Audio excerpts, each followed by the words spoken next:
Good morning, you beautiful, gorgeous, lovely. I am trying to think of another word to describe. Nice, attractive people. We are here for a refeed day, hence why I am so fucking happy. I heard you're not supposed to swear in the first part of a YouTube video, so that's obviously why this is going to get no views. It's got nothing to do with the terrible content. So today I'm going to be running you through what I'm having for my refeed, just under 2 weeks out from a photo shoot, why I'm having it, what the point of a refeed is, and then how we're going to assess sort of how it's gone over time. So let's get into it. Mates, look at that bubbling over goodness. 110 grams of oats here. I cannot wait for this. This is literally almost 3 times what I normally have. Wow. So here we've got 110 grams of oats, 100 grams of mixed berries because they are still out of raspberries where I live, which is very sad, and 20 grams of dark chocolate along with the normal salt, and then of course whey protein. Can't have a meal without whey protein and just 25 grams of protein from that because there's going to be a bit of extra in the whey, but that is plenty for what we need. All right, first bite of this bad boy. Let's fucking go. Let's get a little bit of everything.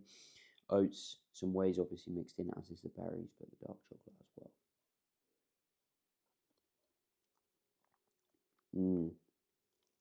Oh wow, that is good.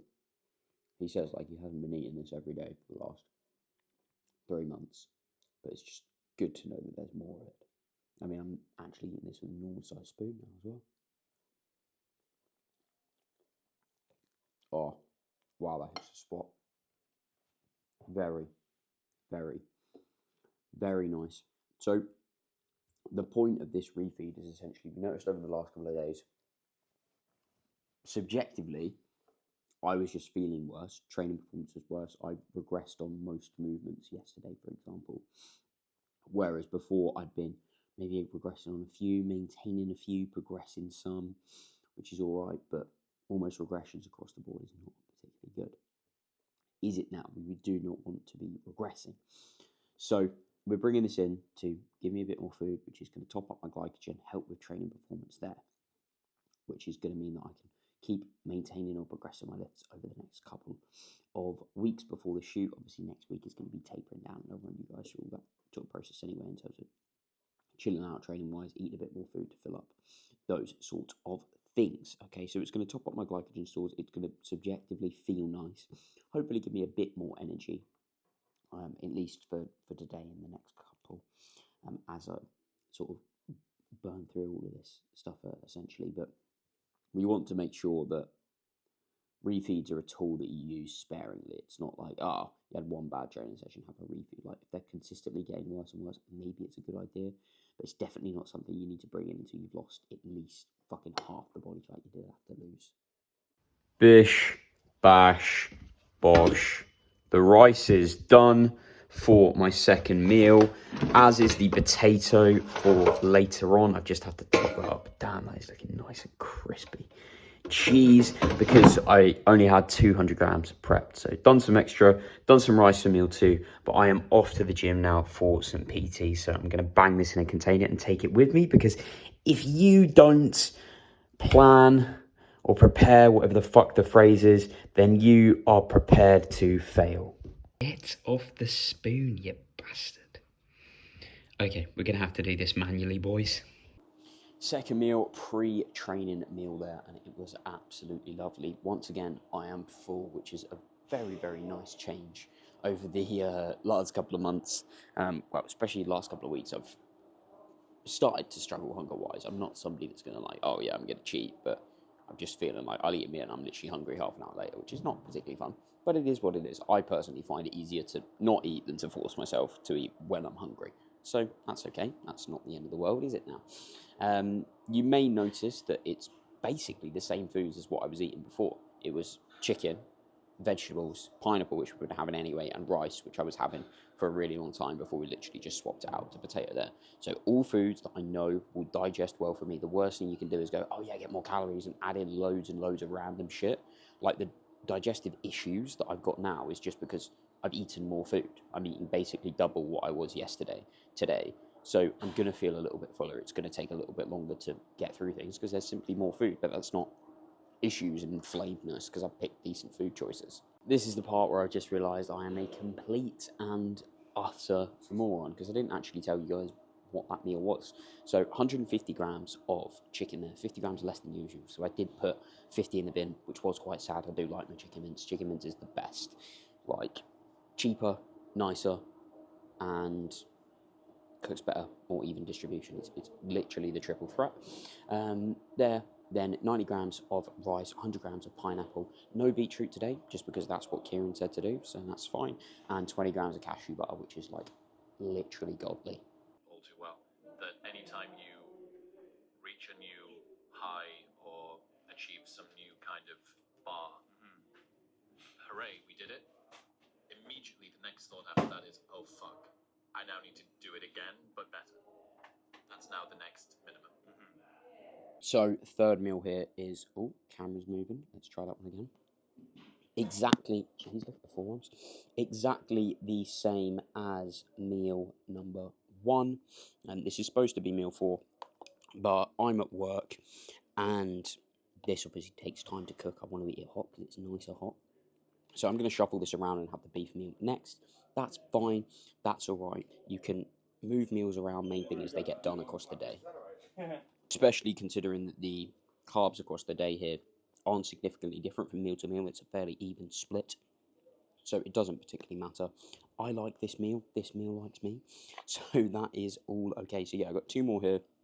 1 more, which is going to be slightly lower protein again, just to help give me more room to eat carbs and to help assimilate those nutrients a little bit quicker there. Still going to be plenty of protein for what I need because I like my protein reasonably high anyway. So there's nothing wrong with lowering it in order to refeed in this case, although it is very, very depressing putting it in the bin. As I say, when it's already cooked, I'm like, I like this protein, it tastes nice. I mean, you know you're dieting when you really enjoy a clump of beef mince.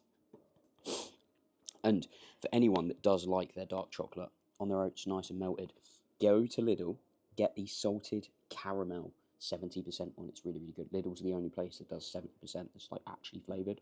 And honestly, this shit is crack. Meal number 4 is here, guys. We have got 150 grams of 5% fat beef mince in there, mixed up with some carrot, courgette, peppers, mushrooms, and a few bean sprouts as well, because it's the volume, and then 400 grams of raw weight potato here. Yes, I am eating that as I'm recording it, because it tastes nice and because I'm hungry. So, let's scram this. Oh yes, your boy is here in his gym group merch. 1 more PC to go.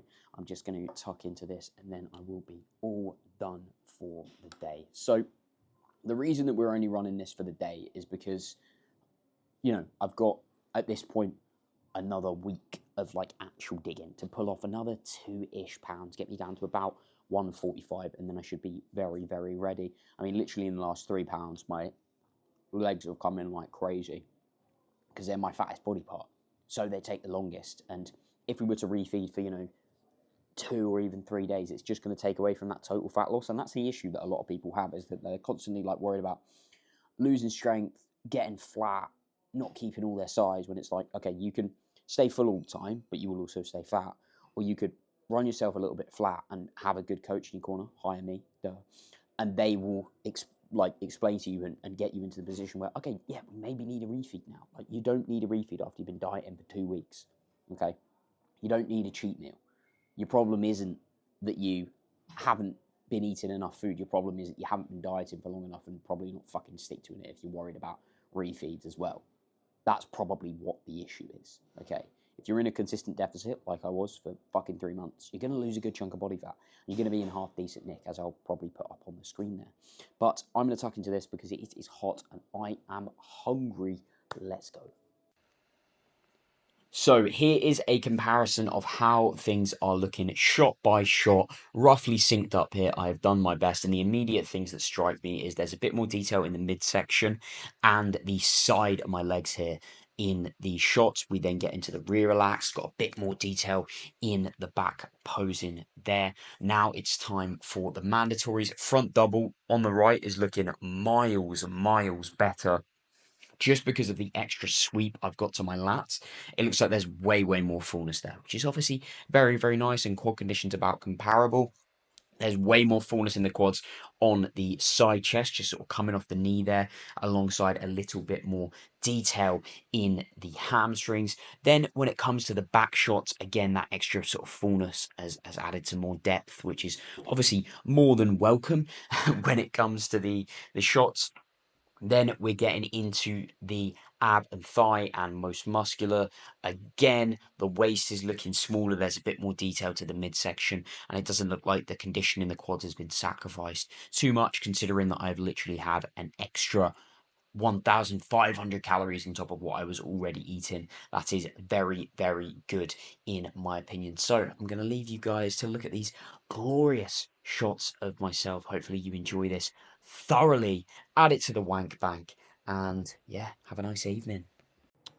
Oh yes, here we go.